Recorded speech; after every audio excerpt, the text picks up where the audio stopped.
certain notions about your concept of culture, you codify.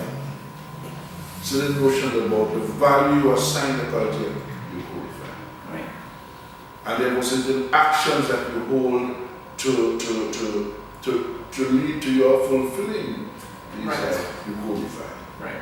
And that is your policy, but it doesn't have to be scripted. I'm saying that there is always policy in that sense. And if your policy is one that is proactive, is purposive, is in the direction of growth and purpose and things happening, then things will happen. If your policy is to deny these things, then things will not happen. No. Your policy goes through different stages. As I said in my thesis, it goes through different stages. There's your policy intent. Mm-hmm. There's your policy purpose. You see? And your documented policy is another phase of your policy process.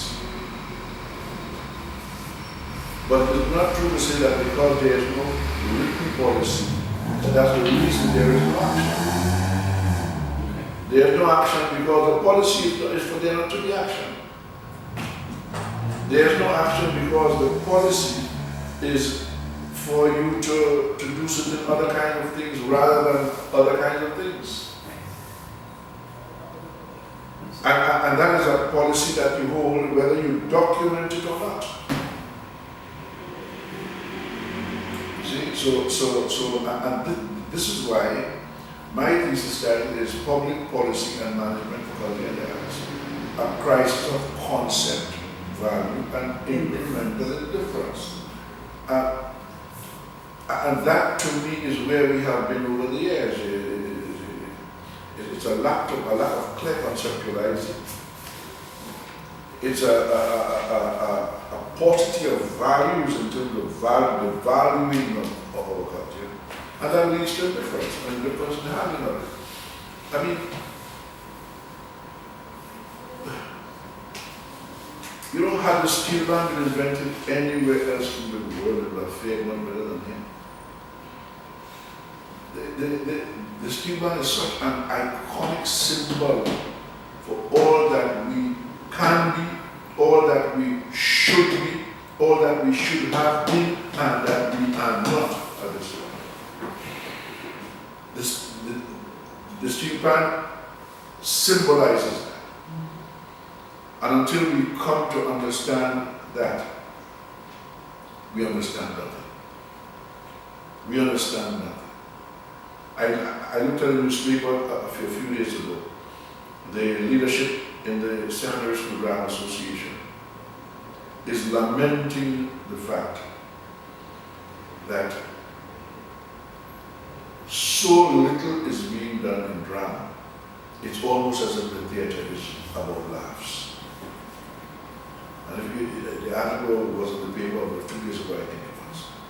It's almost as if what they've done in the theatre is only about laughs.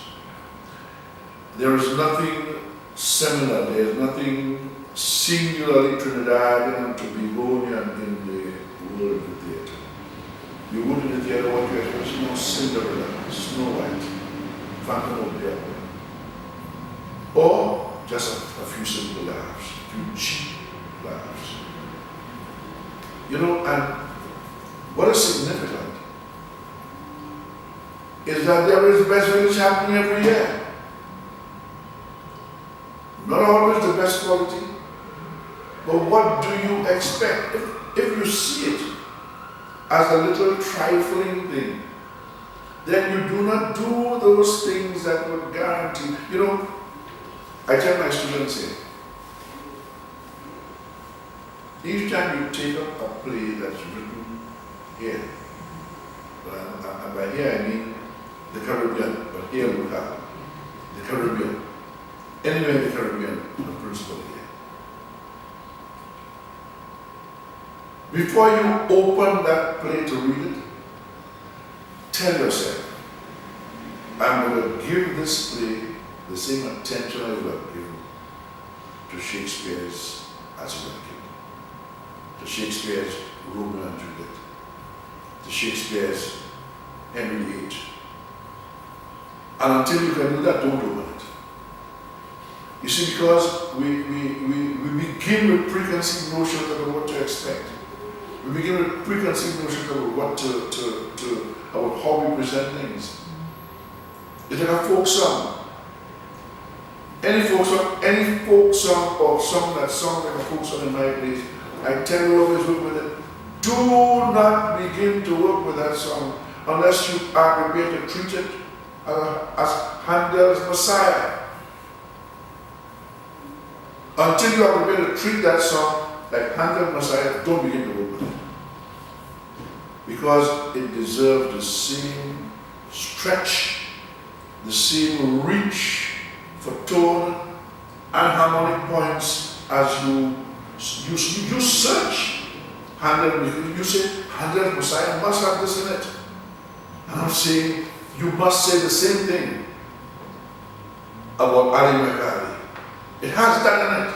So find it.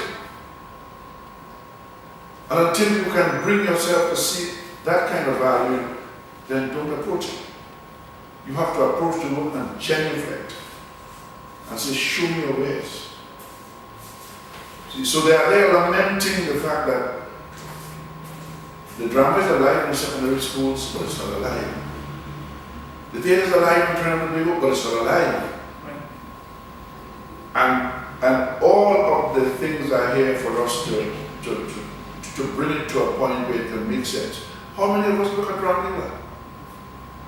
How many of us go and see what is happening in Ramlila? How many of us go to the Jose to see the form that's taking shape? How many of us look at Juve to see what's happening with the Mass? How are these forms talking to us? How many listen into the calypso, not listen to the calypso, listen inside to hear what's happening inside of the calypso music?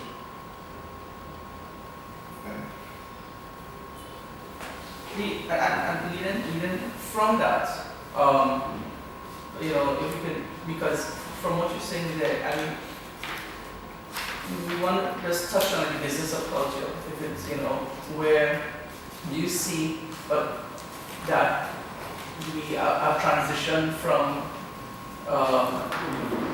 folk theatre. We had the theatre then coming up, because I had a conversation, just to tap back, a conversation with somebody yesterday about the same thing, where when I was growing up, I used to go to theatre, I used to go to the Bowl, and we used to do plays by Ralph Maraj, Shane Vikram, and I came to 3 secondary schools, drama festival and so forth. And then I stopped going to plays because the only plays that they had on the show was 2 laughs, it was crude, it didn't make sense to me. So I stopped going for 10 years. But coming from that, and where we have the continuity of Best Village and secondary schools, drama festivals, and so forth. And even here, when you touch, this is 1979, where you said that when you were teaching in Malabar, that the Ministry of Education came in and they saw what you were doing.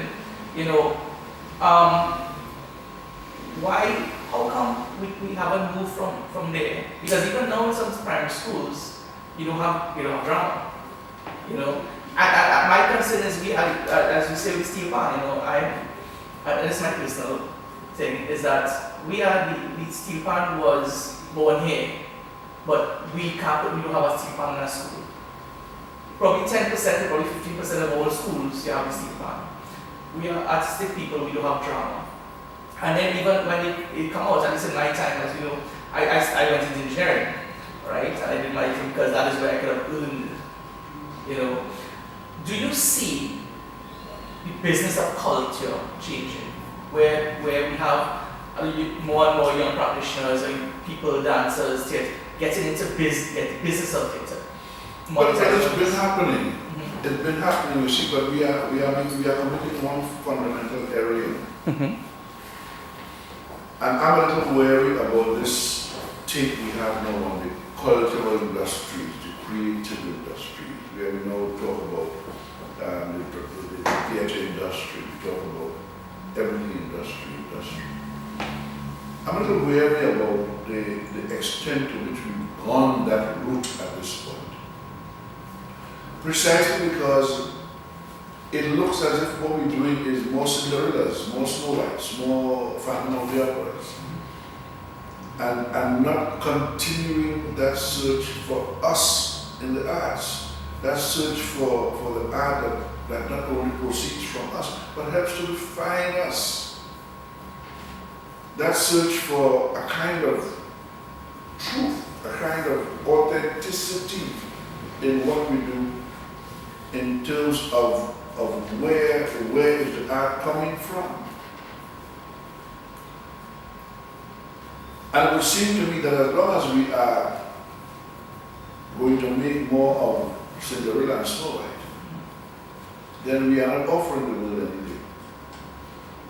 We are not offering the world anything. Some years ago, I came across in the US, in New York actually, a group of dancers dancing with what they call tunes. And those tunes were tango. Those tunes were tango band. They were made out of some synthetic stuff, but they were used in exactly the same way that the tango band was used. You would get rhythmic songs from them in various tones and various notes, and people would read them and chant them the same way, but it would create movement around them. That was big in New York. And the tango band was here. Australia, in part, in poppies. But not very well. But So that